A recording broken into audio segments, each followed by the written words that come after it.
Hi guys, welcome to another episode of ATG from the GTA. My name is Rose. As usual, right here is Cam. And I'm Tom, guys. And today we've got a pretty special podcast for you. We have a very special guest here. We have a local Toronto Magic the Gathering pro, Seth Black. Why don't you say hi to everybody, Seth? Hello, folks. Yep. Hi, Seth. What's Hey, going on? Seth. How you doing, man? Oh, I'm doing pretty good. Seth has come here all the way from... What end of Toronto do you even live in? Forest Hill. Forest Hill. That's actually pretty far, guys. So Actually, I don't know what that is. that's because it's a rich area. Wait.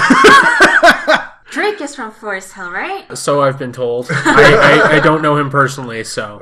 Why would you? Just like Drake, Seth has started from the bottom of Magic, and now he's here. Oh my god. Seth, you top two'd a really big legacy event. Actually, Eternal Masters is kind of like the creme de la creme of like Eternal tournaments. How does that feel? Pretty big accomplishment. To this day, the biggest accomplishment of my Magic career. Yeah, I'm sure, man. You probably made some pretty decent coin off of finishing second too, eh? Yeah, it was a pretty good showing. Awesome. But before we get into all that technical stuff, some of our viewers might not be too familiar with what Magic the Gathering is. So, yeah. Me. Do you want to give like maybe a quick rundown of what the game is, at least to you? So it's a trading card game. It's the biggest trading card game in the world, or at least so some people would say. And it's sort of grown in size from sort of just the local game stores. There's a whole bunch of levels of competitive and professional play, including the likes of the Magic Pro Tour, even independent series like the SEG Tour, and also other big independent events like Eternal Weekend. And like the big, primarily I play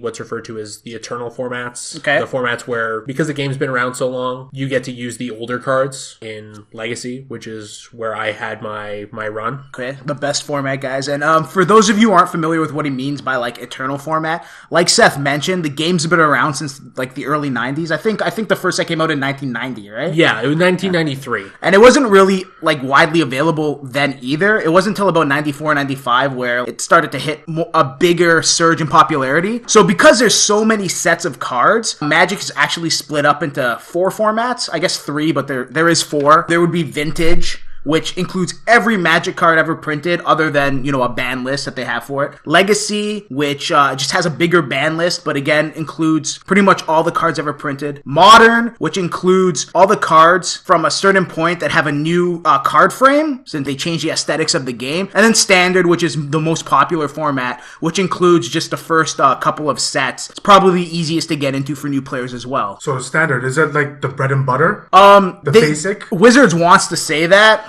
So, to some extent, Standard is the basic bread and butter format. Usually it only is about a year and a half to 2 years worth of cards at any given time. Right now, Standard's off a rotation, so Standard is at its smallest. So there's only five card sets that are currently legal in Standard that covers about a year and a half. Okay, alright. Exactly. But I think one of the big questions, and I'm sure a lot of our listeners are probably wondering, why Magic? When someone starts with a game, they're faced with all these options. And there was a lot of like popular games at the time. You had Pokemon, which was pretty big when it first got released. And I played that when I was 9. Oh, okay, alright. Fair enough. You had Yu-Gi-Oh, which again was very, very popular at the time. Played that for all of 2 weeks, didn't enjoy it. It's like I played that when I was 10, and then when I matured, I played a real man's game.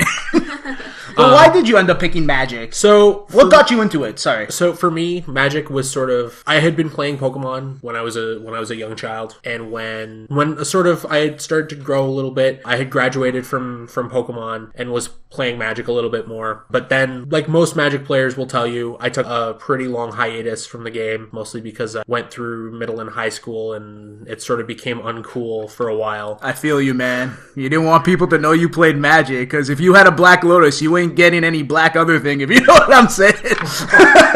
Yeah, but what ended up happening was in 2009 when I had I was in my senior year of high school, and I had all of a sudden discovered Magic again through, at the time, the original Duels of the Planeswalkers on Xbox Live. Oh, nice. That was basically what hooked me back into it. Since then, all of the people that I've met playing this game, Tom, I met you playing this game. That's true, man. We met each other playing Magic at Dueling Grounds, of all places. Oh my goodness, Dueling Grounds. So long ago. I'm not going to talk about Dueling Grounds, but Shh, it's a secret. But yeah, like all the friends that I've met playing this game, all the amazing people and experiences that I've had playing this game, I wouldn't trade it for anything else in the world. Okay, that's awesome, man. Do you have any, you know what, now that you mentioned about all the people that you've met, places that you've played, got any shout-outs maybe before we get into like the big metagame talk? I'd like to give a couple shout-outs. First of all, to full disclosure, they're my employer, to the Hairy Tarantula, the store where I've been playing at for the longest period of time. I also kind of work there full-time, so that's a big deal for me. And also, shout-outs to the judge program. I'm a certified judge level 2, and one of the big things for me is helping the game grow through the judge program and helping myself grow through the judge program. So shout-outs to the judge program. Seth, you mentioned that you're a level 2 judge. How many levels of judging is there, and what does each level entitle you to do?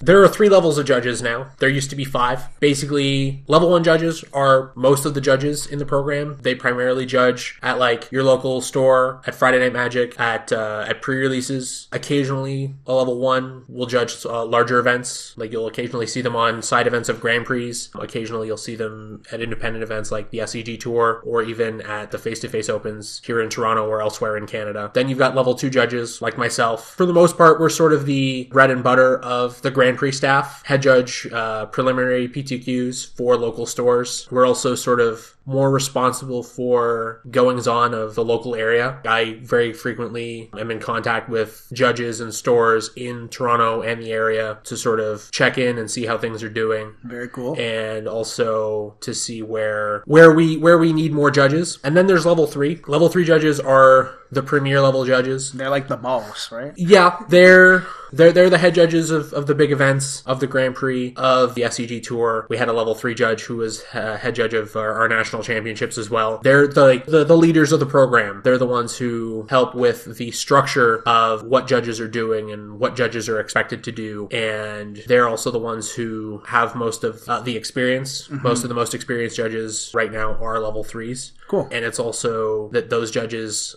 some of them are the regional coordinators. They are basically responsible for making sure that all of the judges in, for example, all of the judges in Canada, we have one regional coordinator who is responsible for making sure that everything is going okay with us in Canada. That's awesome, man. So it's basically you judges that really make the game flow, especially for big tournaments, eh? Oh yeah, there's a lot of, it wouldn't be possible without us. The rules. More than just aspect, the rules, right? There's a lot of like other logistics running Magic tournaments, Yeah, like for especially sure. big Magic tournaments. Yeah. And that's where we come in. Does Wizard compensate you guys in any way? Like, it sounds like a lot of work, you know? So there's a lot of work. We're usually compensated directly by the tournament organizers. Okay. Wizards has been distancing itself from the judge program for a little while. I see. There's a lot of judges and a lot of tournament organizers. We have our own relationship. Cool. And Wizards sort of doesn't really step in and do too much unless okay. there's like a big problem. Yeah, we don't need those guys anyways, you know? So enough about that. I think everybody got a pretty good gist on like the way the Magic world works, especially in the big tournament scene. So let's get into talking about this big tournament. Like we mentioned earlier, you recently played in Eternal Masters. You know, congrats, man. You got second place. Like, that's huge. Why don't you tell us a little bit about how you got into like this tournament scene? Seth mentioned there's smaller tournaments. Like, you can go to your local game store and maybe play on Fridays, or maybe play the occasional like 1K tournament where you can win some bigger prizes. But once you get to a certain level of Magic, not only is there like a lot of prizes to be won, but there's also a lot of prestige in the Magic world. Made you want to play these giant tournaments because,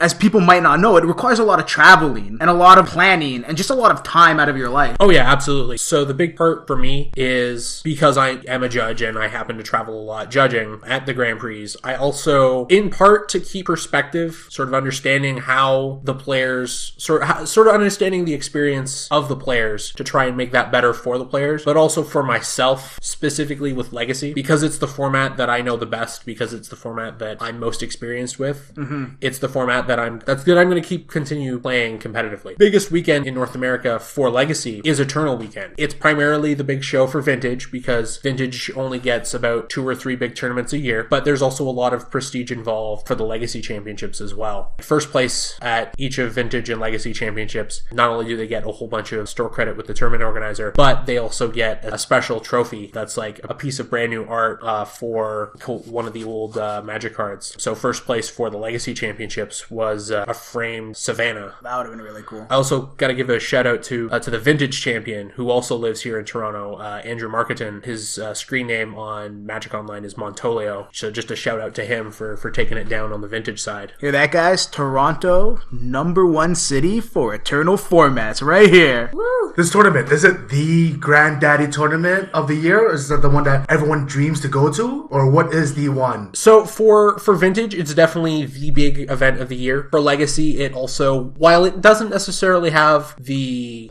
prizes of perhaps a Grand Prix or the CG Tour, Legacy Championship still does have a lot of prestige because you're playing for a very unique prize in that trophy, and you're also playing for a title of being the Legacy Champion. That carries with it a fair bit of weight in the Eternal community, is like having that title sort of, you get a bit more name recognition. Of course. I know that it's like winning the Legacy Championships has done wonders for a bunch of people in the past as far as Legacy goes, and especially for Vintage even, because it is their biggest event. Yeah. But for us in Legacy, well, it's not quite as grand as a GP. It still carries with it a lot of prestige. Okay, alright, cool, man. So, now that we know that you went there, and you did well, you picked up some prestige, what deck did you decide to play for the Eternal Master weekend? So, for both formats, for Legacy and Vintage, I was playing Eldrazi. Vintage, I was playing Eldrazi White, and died with 5-3 record. Nothing special there. For Legacy, I was playing the colorless Eldrazi deck. Okay. With all of the soul lands that tap for 2 mana, as well as all of the big colorless Eldrazi creatures, primarily from the set Oath of the Gatewatch, and also Chalice of the Void. And the main game plan behind the deck is to get in the face of all of the tempo and control blue decks that are very common in Legacy, because of the existence of cards like Force of Will, which allows you to counter spells for 0 mana, and Daze, which allows you to counter spells for 0 mana, and also having access to cards like Brainstorm and Ponder allows you to get better card selection. And the Eldrazi game plan is to make it so that your 1 mana spells, which are all over the place in Legacy, become useless, and then beat you down with big creatures you get to pay half price for. Now that we've seen the tournament and we've watched all the matches since the tournament's passed, we realize that was a really good meta choice. You stomped a lot of Delver decks on your way to, second place. Was that why you chose a deck? Was it strictly a meta call, or is it just kind of like a pet deck that you had? In part, it was a meta call, but the other thing is I've been playing this deck basically since the core cards in the deck, the Thought-Knot Seers, the Reality Smashers, since all those cards were first printed back at this point about 2 years ago. I've been playing this deck pretty much in every Legacy event that I've been playing. I have a lot of experience with Delver before that, but I've been playing this deck almost exclusively in Legacy for quite some time now. Okay. And I've watched the deck sort of evolve. I've watched the card choices evolve. I've also watched the metagame shift around the deck. Part of the meta call for that particular tournament, I was expecting to see a lot of Delver, and I was also expecting to see a lot of what's referred to as Check Pile, the 4-color Leovold control deck. Yeah, it's kind of the new control deck that kind of evolved since Top got banned. Yeah, it's been sort of taking over the format along with Deathrite Shaman since Sensei's Divining Top got banned back in April. And I've been seeing that deck become a lot more popular, as well as the resurgence of various types of Delver decks. I was expecting a lot of those decks in that tournament, and for the most part I was right. Between those decks, there were about 18% of that room. I was actually disappointed that I didn't get to play against that deck as much as I wanted to. Check Pile? Check Pile, and also against Delver. Yeah. The Check Pile players will tell you that their Eldrazi matchup is good. I think that the matchup is definitely closer than they want you to believe, eh? I think that the matchup is definitely closer than I might be giving credit for it. Okay. But it still feels like a very favorable matchup for Eldrazi, because at its core, they are still playing a bunch of creatures and they are still playing a bunch of 1-mana spells. Totally, yeah. So their game plan still does run into issues against Eldrazi. They do have a lot more ways to get around it and ways to deal with it, but they are still playing on the same axis as a lot of Legacy as a format. Well, yeah, the whole point of Legacy is to play the most efficient cards you can, whereas Eldrazi punishes you for doing that by playing less efficient cards, I guess, efficiently, because you have all these crazy mana spells that just give you an advantage. Yeah, so the other part to Eldrazi, which is a bit of a blessing and a curse, because you're playing all of the soul lands, like Ancient Tomb and City of Traders,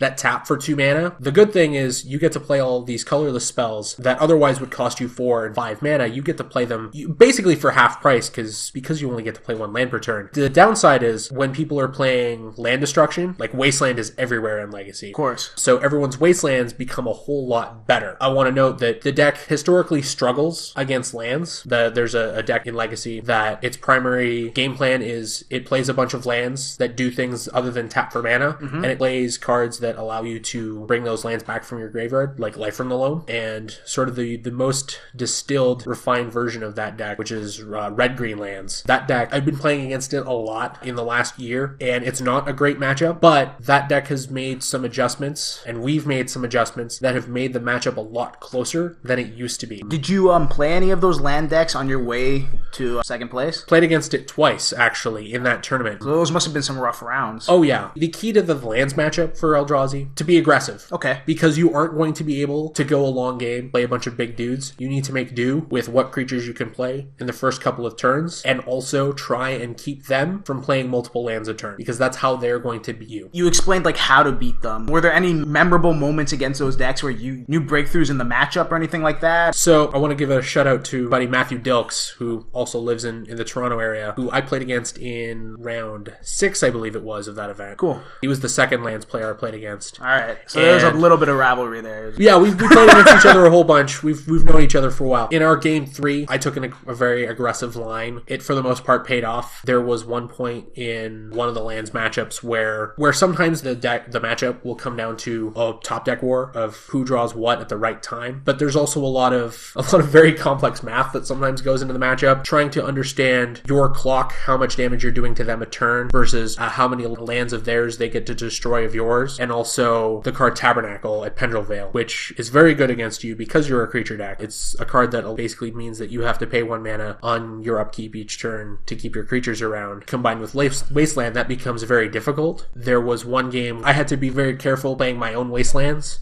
to deal with the Tabernacle. Yeah, because you wanted to always have a Wasteland available for that card. The other issue is my Wastelands are much worse than theirs because they get to bring theirs back and I don't. And also the lands that I destroy, they get to bring back. There becomes a crucial point in the game, unless they get to play multiple lands a turn, and sometimes even if they do, you create a situation where you're doing damage to them fast enough and playing lands at certain clip, they have to stop wastelanding you and start trying to win the game, or you put them in a position where they have to wasteland you every turn, or else they're just going to die. One of the good things is, though, is if you can resolve like an early threat or a big threat, because you can drop your reality smashers pretty quickly if you get them. Lands has to really worry about dealing with those because it is at heart a very, very slow, grindy deck. So the deck can be very slow and grindy, or it can kill you out of nowhere. That's true. It does play Merit Lage. Because it has access to Dark Depths and Thespian Stage, they do have the capacity to play an early exploration, which allows them to play 2 lands a turn, and then use that to play their Dark Depths and their Thespian Stage early in the game and kill you on effectively turn 3. That is true, actually. I did forget about the Dark Depths combo there. Thankfully, you did win those matchups, which is awesome. Speaking of matchups, do you have like a favorite matchup or favorite round that you kind of look back and you're like, I was awesome? You played a lot of Magic. Like, how many rounds did you play? The Swiss rounds in the main event, there were 11 Swiss rounds. Because of the structure of the tournament, unlike a Grand Prix, where it's got a set number of rounds, it's played over 2 days, and you know what to expect. Eternal Weekend this year didn't have that. Okay. The structure was still very much rounds based on attendance before the cut to top 8. All right. So because there were over 700 players in the main event for Legacy, that meant we were playing 11 rounds of Swiss. Okay. Which we only play 11 rounds of Swiss maybe once or twice a year at any tournament ever, and it's usually this tournament. That must have been pretty mentally taxing. Oh yeah. I mean, the important thing is to stay hydrated, to eat, to use the restroom regularly. Just keep your body going. How many hours is that? Rounds are 50 minutes. Matches very frequently go to time. And there's also the issue of getting the rounds turned over. Basically getting all of the match results, getting all the match results entered, and then getting the next round's pairings printed. So that's like 20 hours of Magic. Not quite. It was more like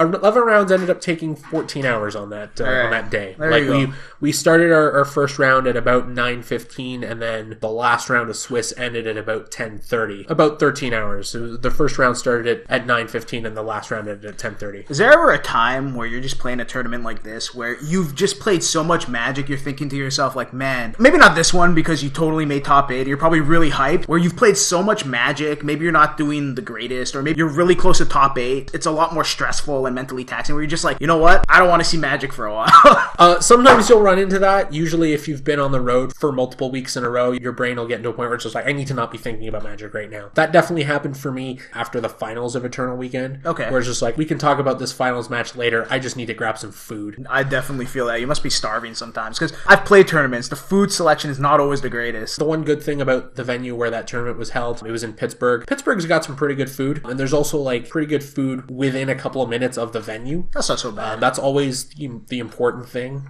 to most tournaments, is making sure that it's accessible. Exactly. You don't want guys like dying in the middle of like round 8. Yeah. You know what I mean? The other issue is convention center food is typically not very good, and it's typically overpriced. Definitely. The convention center in Pittsburgh was definitely good for getting. So it was a food good choice for venue. Oh yeah. Okay, cool. Enough about that though. Let's get back to talking about the rounds. What was your favorite round? Like maybe a round you crushed, maybe a round where you looked like you were gonna lose, but you came back and killed it. Like there's got to be a round that was your favorite. You just think back and you'd be like, hell yeah, you know? So for me, the biggest standout was probably my quarterfinal match. I was playing against Teamer Delver. Some people refer to it as Rug Delver. Some people refer to it as Canadian Threshold. A bit older version of Delver. It's one of the first ones to have come about since the card Delver Secrets was printed. It's also got to a point where it had fallen out of favor, but it had started to make its way back coming in the month leading up to that tournament. The other part to it is that deck feels like on paper it is the weakest against Eldrazi. Okay. All of the decks, all the matchups are always a lot closer than anybody will give credit for. For sure. Like Magic, like any other game, right? It still has a luck element to it, and no matter what, decks are built to kind of try to minimize as much of the luck factor as you can. That's where the skill comes in. Even though you have favorable matchups, it can go either way. Definitely in that quarterfinal, played out like game 1 against that deck normally goes. So you stomp them. An early Chalice of the Void,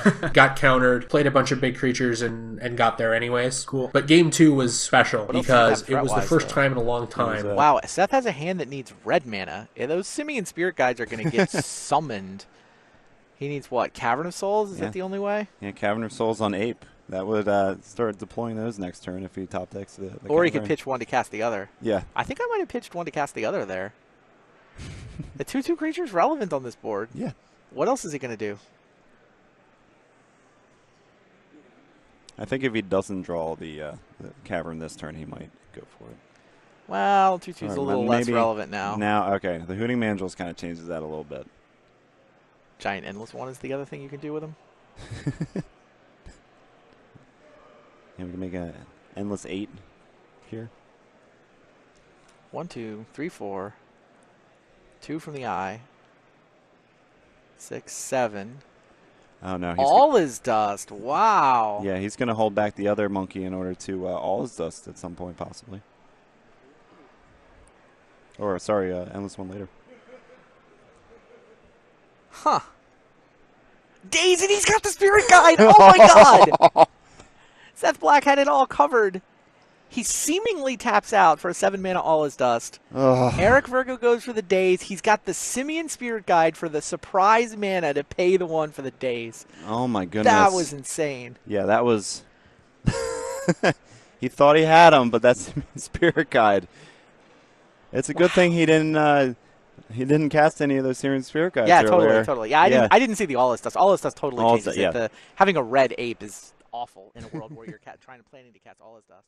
All the colored permanents go away. Funny enough, that doesn't affect me because all of the Eldrazi creatures are colorless, but it's really good against a deck that plays a lot of creatures with Shroud, like a lot of creatures altogether, creatures that have protection from you. Yeah. If you have to make them all go away, that makes it a lot easier for you. So in the game 2, I had played an early All is Dust. I think it was actually turn 4. It was turn 4, I got Wastelanded on the first turn. I played the All is Dust to try and bury him after playing a couple of early creatures, and I had only 6 mana from my lands. I had to exile one of my Simian Spirit Guides, which is the red creature that you can exile it from your hand to make a red mana. I had 2 of those in my hand. I had to exile one in order to cast the All is Dust. My opponent's hand at the time was Force of Will and Daze. So you had to choose which one he wanted. So he had to choose whether he wanted to use the Force of Will right away, throw away the Daze, not have that Force of Will to deal with something else, or if he wanted to, because he thought I was tapped out, if he wanted to play that Daze, make me pay 1, which he didn't think I could, to counter this All is Dust, and then hope to find a blue card to throw away to the Force of Will later. He chose to Daze in a move that made the Twitch chat explode. I just casually exiled the second Simian Spirit Guide. Dude, you must have the biggest smile on your face. Try to stay humble and I try to keep it contained, but like that was one of the biggest oh my goodness moments of that tournament. And also because all the people at home got to watch what might very well become the All is Dust heard around the world. Tell me about it. That's the thing, right? Sometimes you're looking and you know you got him. Oh yeah. You end up doing what you play it out in your head, right? Yeah, And you it's just just did it, and you just knew. At the time, I was hoping that he didn't have like a force of will. They're always going to take the more efficient Absolutely. answer, right? And Yeah. you knew, I'm tapped out. If he has a daze, he's going to play that daze. And, Yeah. I got him. Well, I mean, it wasn't even so much that. It was more having that second Simian Spirit Guide as sort of the insurance. Mm-hmm. So that way, if he does have the days, I can deal with it. But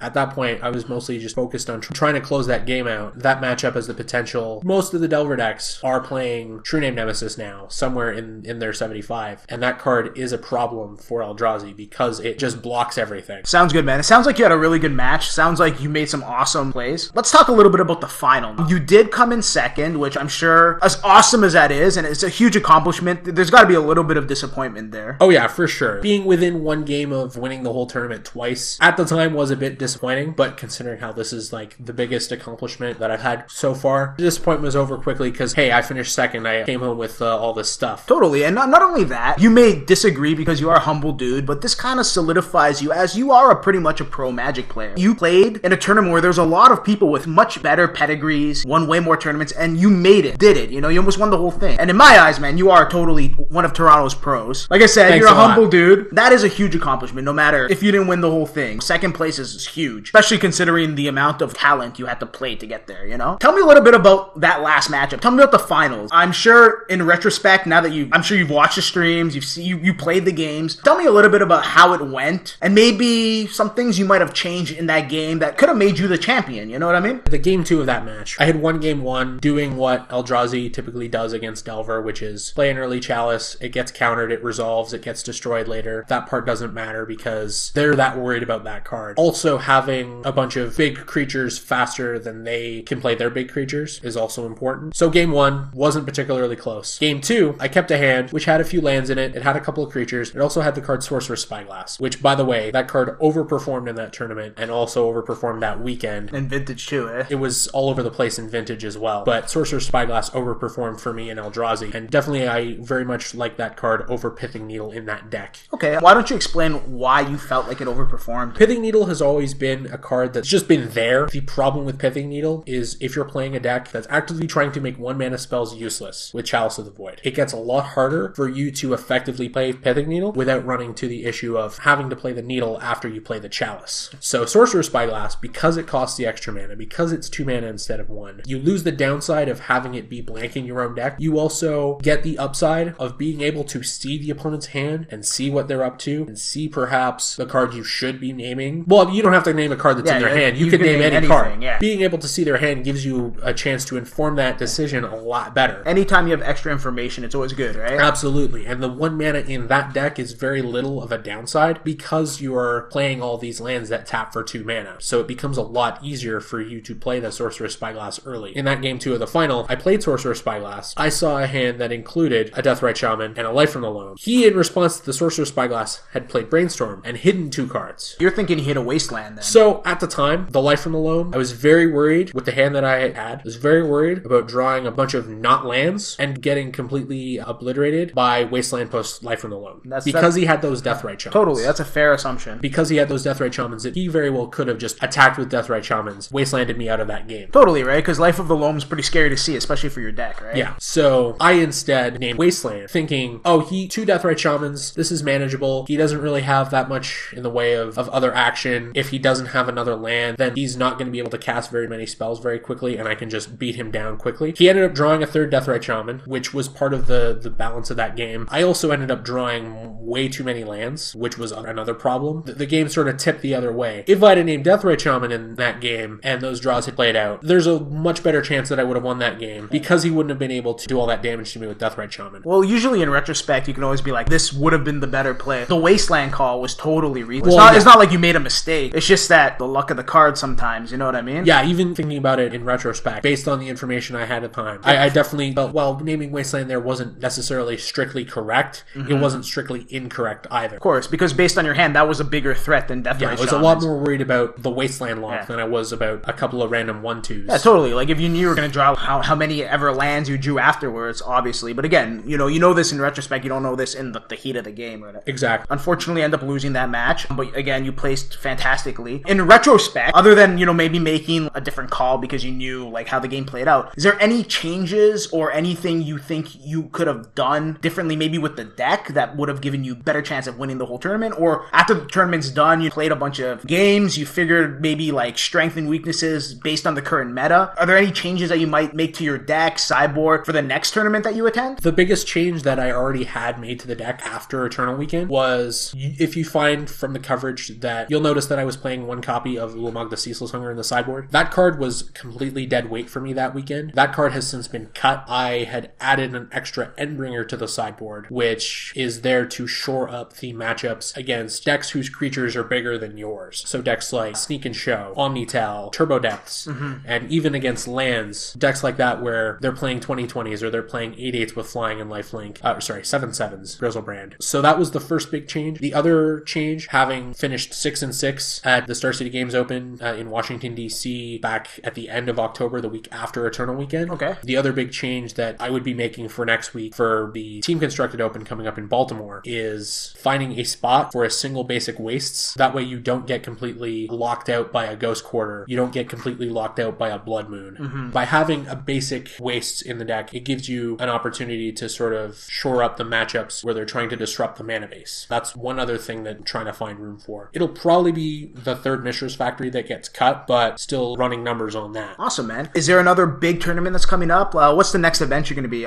heading to? My next event is the Star City Games Open in Baltimore. Okay. It's team constructed, so that means one player's on Standard, one player's on Modern, and one player, in the case of my team, it'll be me, is playing Legacy. And are you going to stick with Eldrazi? Probably. Okay. I always reserve the right to make a last-second audible. Of course, right? I have the means to make anything work in Legacy. My plan is probably to play Eldrazi in that tournament. And then after that, my next event, the Invitational, the Star City Games Invitational in Roanoke, the beginning of December. Very cool, man. Hear that, guys? Watch the stream. Cheer for our boy Seth, Torontonian local. Seth, man, thank you for coming on the podcast. It's really awesome to have you. Thanks for telling us about your Eternal Weekend experience, man. We hope to have you back sometime. Thanks a lot for having me. Awesome, man. Before we let you guys go, Seth was awesome enough to donate a playmat to us to give away to one of our lucky listeners. Now, in order to enter, you have to like and subscribe our YouTube page. Also, like our video. Also, you can like and share our Facebook post. In our next podcast, we will announce our lucky winner. So, good luck to everyone who enters. And that's all that we have for today. This is ATG from the GTA. My name is Rose. I'm Tom. Right here is Cam. And I'm Seth, and we'll see you later.